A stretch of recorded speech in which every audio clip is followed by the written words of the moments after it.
we are on a series. This is our series, Powerful Sexuality, Powerful Marriages, Powerful Families.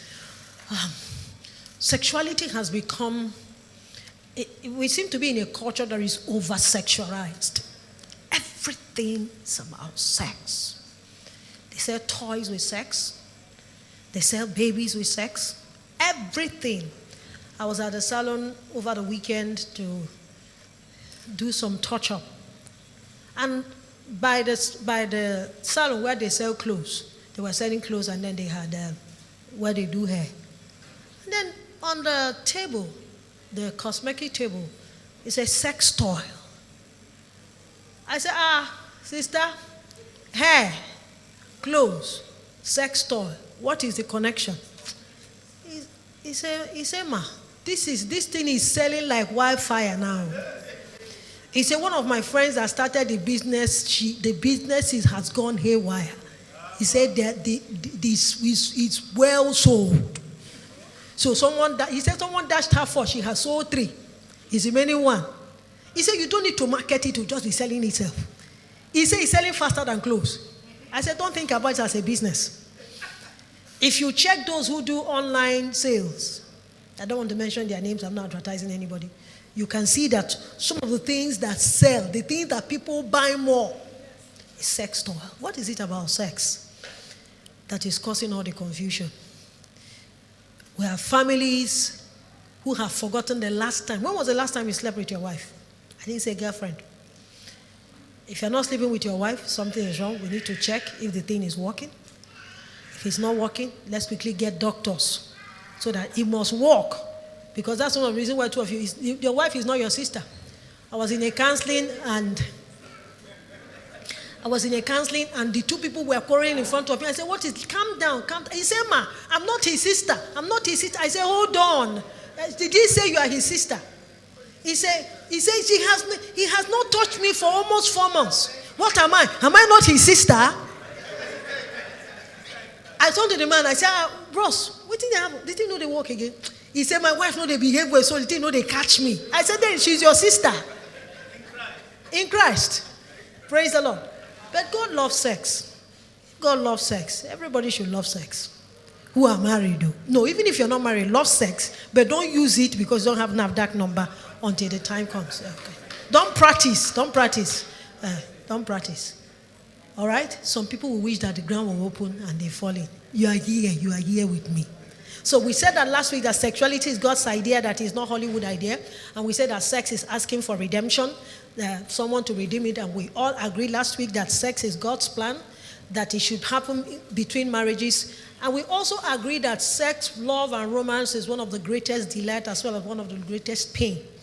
And we're saying that God is intimately personal and relational, and he created us like that.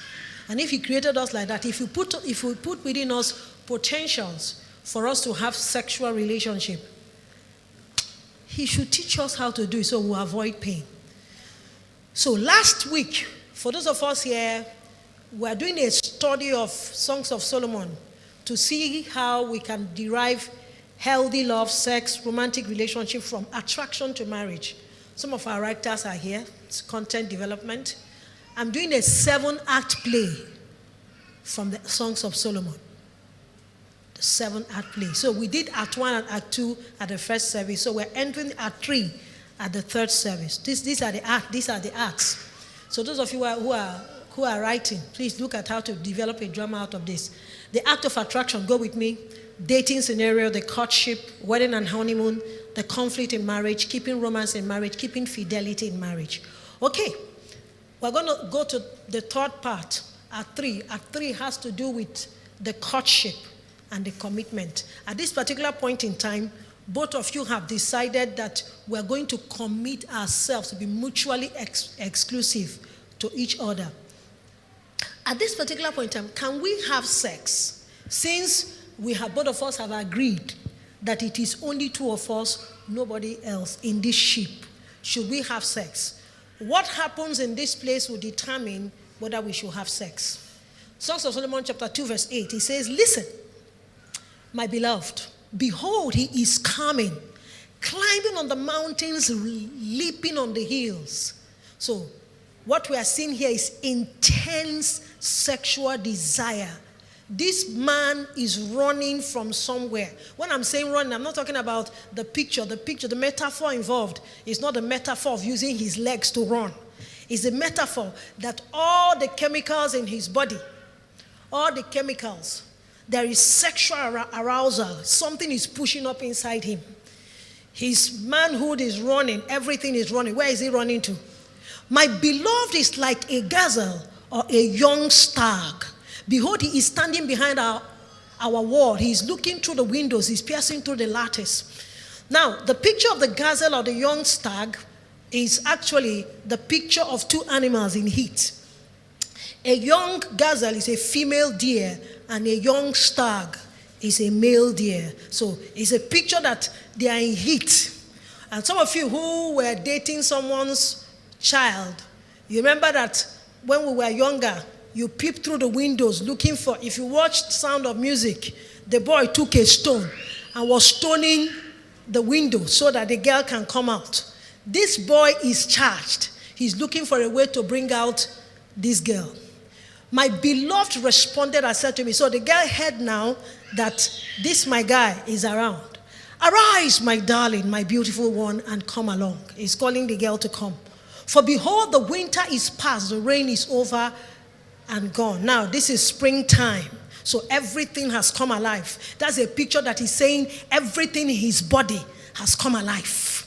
He is all alive. And what is happening? So we're going to find out. Whatever happens here determines what you will do with your girlfriend or the person you're dating after now. Let's see whether there is trust.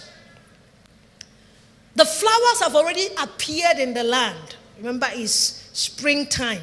Everything in their body is coming alive. You make me come alive. Everything is coming alive. The time has arrived for pruning the vines.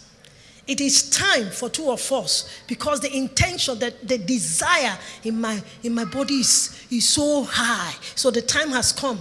And the voice of the turtle dove has been heard in our land. Turtle dove is a picture of a beautiful bird. When they mate, they have good relationship.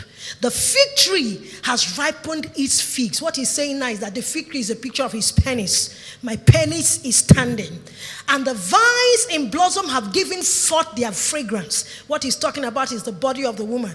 The way everybody is stiff is the Bible. And the vines, one of my sons said I should say everything, so I want to say everything. And the vines in blossom have given forth their fragrance. He's talking about the vagina of the woman. The girl is wet, and the fragrance that comes from there is coming out. Arise, my darling, my beautiful one. Come along. Something is happening to me. Oh, my dove, in the cliffs of the rock, in the secret place of the steep way. Let's just hide somewhere and get it done.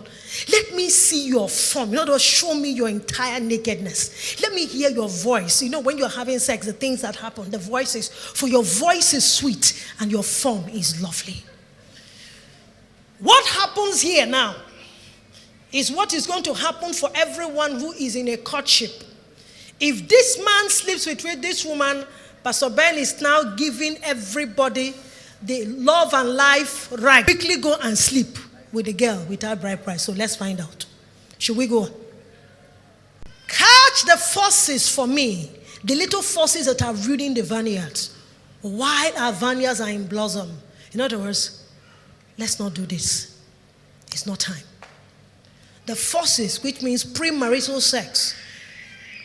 There is nothing that removes favor from your marriage and relationship and removes the hand of God like premarital sex. That's what it's talking about. It will destroy everything. Everything we have built from attraction to dating to this point.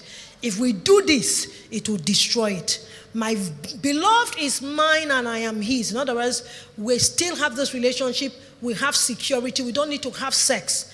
I don't need to sleep with you for you to know that you are mine. Some people say if he doesn't sleep with me, it means that he doesn't really love me. No, I don't need to sleep with you for you to know that I'm serious in this relationship and I'm actually going to marry you. He pastures his flock. Solomon is depicted as a good shepherd. Until the cool of the day, when the shadows flee away, turn, my beloved, and be like a gazelle, a young stag on the mountains of Bether. Because of time, I'm able to pick up but I want to pick up the mountain of Bether. There's no mountain in the whole of Palestine that Palestine, it's called the mountain of Bether.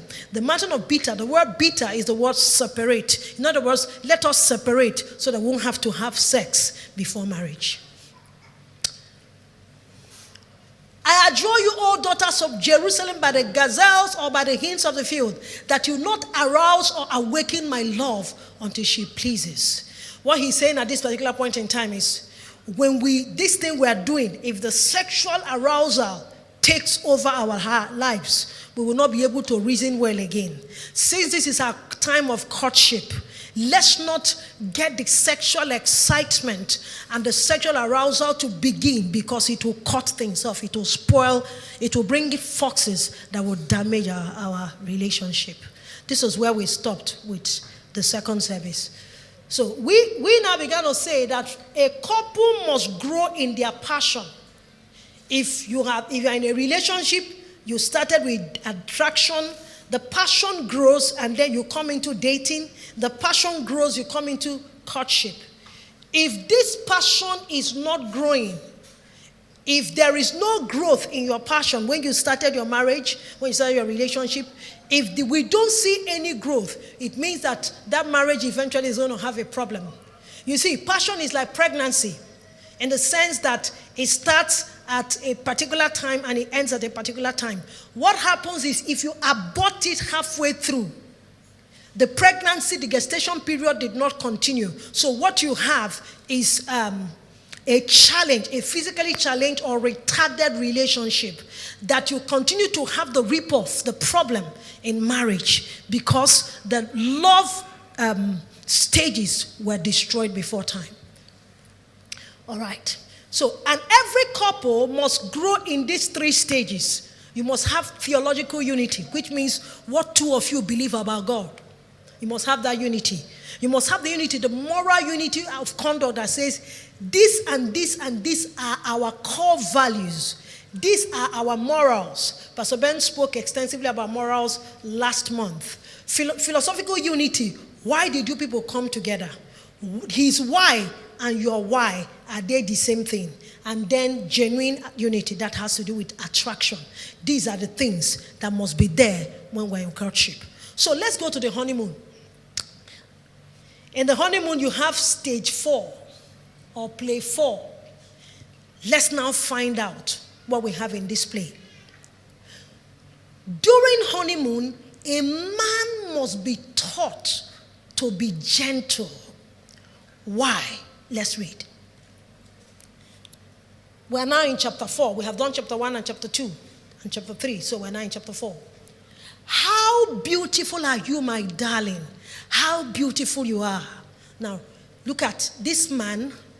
At the honeymoon, he started from her head until she gets down. Let me read it and then I will explain. Your eyes are like doves behind your veil, speaking about peace. Your hair is like a flock of goats that have descended from Mount Gilead. There's a difference between goats and sheep when they are grazing.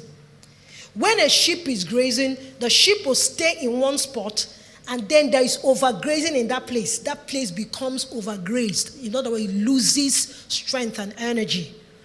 But for goats, when goats are grazing, goats will graze and then they are moving about. So you don't have overgrazing. The picture this man is talking about here is that in this honeymoon, my beloved, you are not the kind of woman, I know you're not the kind of man that will lie down like a log of wood on the bed and I do all the work and then I'm stressed.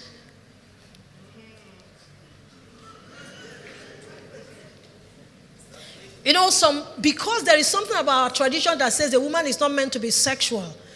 She's supposed to just be like her grandmother and show that she is very chaste. Put it in her words. You go show say you know spoil. So you can just, if they say lie down like that, you just lie down like that. If they say lie down like that. No, this man says this is not how my own beloved is. My beloved is not like a sheep. She's like a goat. That while the grazing is going on, she's moving about.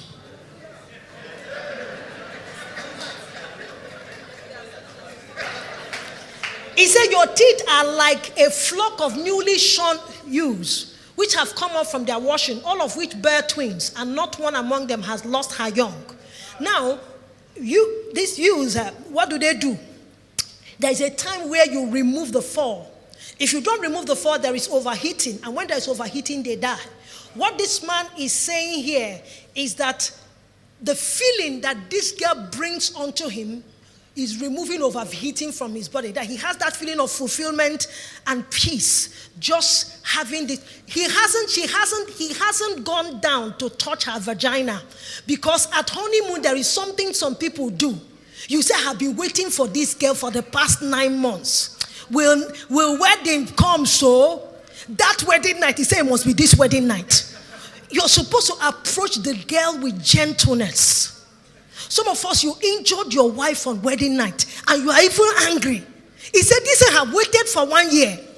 Now it is time. You are still telling me, wait for what again? And then it results to quarrel. It's not supposed to be like that. This girl, what's the problem? This guy is approaching this girl with a lot of gentleness. He's not approaching her like a Wakanda hero, T'Challa. No, some of us, the way you don't rush the girl on wedding night. It's Bible that said it, I'm just explaining. Now, he has left the teeth, he's now going to her lips. Your lips are like a scarlet thread, and your mouth is lovely. Your temples has gone to her temple now. Your temples are like a slice of. Now he's using mouth. This guy is skillful with his words.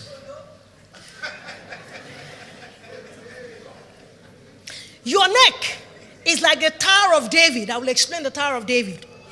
During that time, the Tower of David was a sign of military fortress.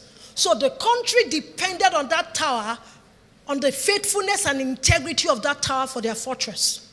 So, and if you say, he says, built with rows of stones, showing that it is strong, a stronghold, on which are hung 1,000 shields, all the round shields of the mighty men. What he's saying that is a place of assurance, is a place of stronghold, that it gives us, is a place of healthy respect. What Solomon is saying about his girl here is saying, you carry yourself with such strength, such nobility, you carry yourself with such faithfulness and such integrity that the people who see you confer that same healthy respect to you. And then neck is also a metaphor. Now, if you see someone, stiff neck is a sign of stubbornness. Bent neck is a sign of shame and humiliation. Now, it's not saying that this girl's neck is the neck you used to do expo in no. That's not. No. This is a symbol of nobility and character. That's what he's describing. Now, he's about to sleep with this girl, but look at all the words and the gentility with which he's going about it. He's not rushing her like Jack Power. It's taking time. Now, he says, your 2 breasts are like, he's coming down now, are like 2, why are you looking at me like that? And this Bible I'm reading, are like 2 fawns, twins of a gazelle, which feed among the lilies. Now,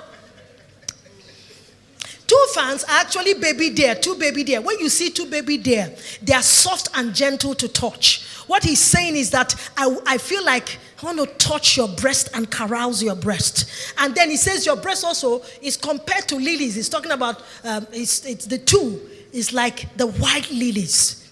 This is on their honeymoon night.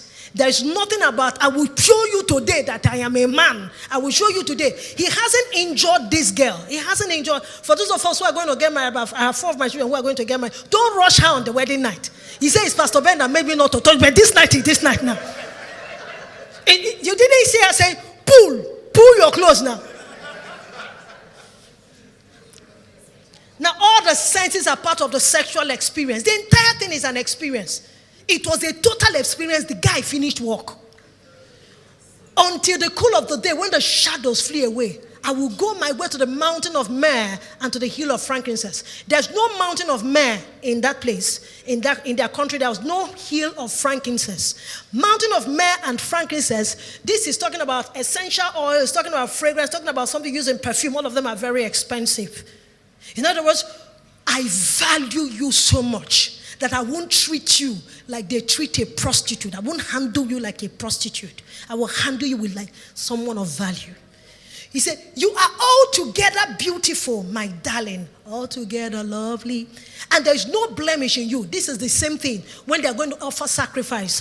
When they bring out the best sheep, they will say no blemish in you. You know why he's talking like this to the girl? It is very, very, sometimes it's scary to stand before a stranger naked. Remember that this girl had never stood before this boy naked.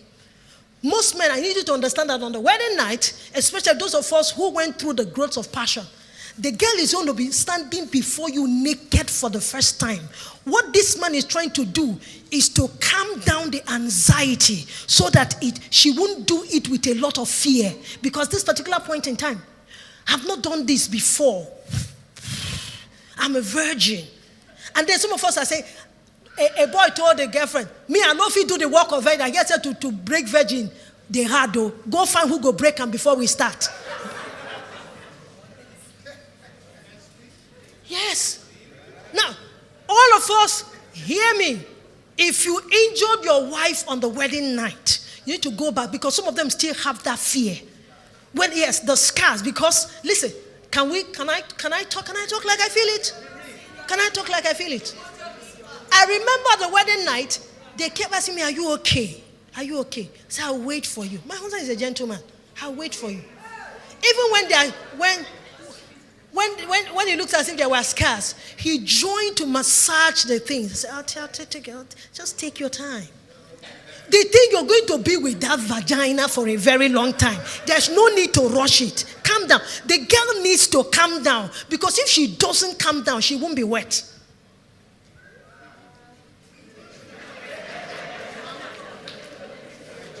Are we still in church? Verse 8. Now verse 8 is even worse. For those of us who want to melt, just get ready. Come with me from Lebanon. Lebanon is a mountain that has a lot of snow. In other words, come out of that place of coldness where you are afraid. My bride, for the first time, calls her my bride. May you come with me from that cold place called Lebanon. Journey down from the summit of Amana pumping. Amana speaks of covenant. Come to a place of covenant. From the summit of sinners, from Anhamon. He says, from the dens of lion, from the mountains of... What he's talking about is my wedding bed. My wedding bed is not a den of lion. You're not going to be hurt on this bed. So come out of anxiety, come out of fear, trying to reassure her that it's okay. I'm not going to hurt you. Some of us, the wife you married, the first time she was exposed to sex, she was exposed to sex in a very wrong way. Someone took advantage of her. For some of us, the very first time we were exposed to sex, it was through defilement and through rape. So for my husband, he had a lot of work to do. It was a scary thing for me. Very scary. In fact, I was thinking about telling about the marriage, but I didn't want to think about the sex part. So when my husband was shouting, I have paid, I was looking at him, you have paid? Yeah, I love everything about you. Let's do all this, but not this sex part. Because the first time I had any issue with sex, it was painful, it was terrible, it was horrible.